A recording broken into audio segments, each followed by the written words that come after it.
वर्तमान पाठ आरंभ। जनता मध्यरु जनता सकाशे मनोनीत हेइथिबा प्रत्येक महायाजक ईश्वरक संविधान रे मनुष्यक निमंते पाप समूहर हरण पाई नैवेद्य तथा बलि अर्पण करने नियोजित होइथांती।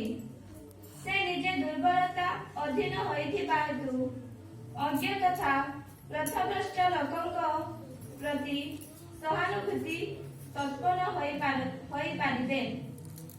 एही कारणरू से लोकमानक पाप सकाशे जोपरि निजर पाप सकाशे सेहीपरि बलि उत्सर्ग करबाकू बाध्य अटंती।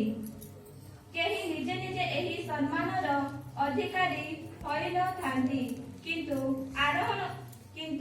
आरोहणक भली से ईश्वरक द्वारा आहूत हेबाकू आवश्यकता रहिछि। अनुरूप भावे कृष्ण मध्य निजंकु महायाजक स्वरूप गौरवान्वित करि नथिले, बरं तुमे मोर पुत्र आज मु तुमको जन्म देछि।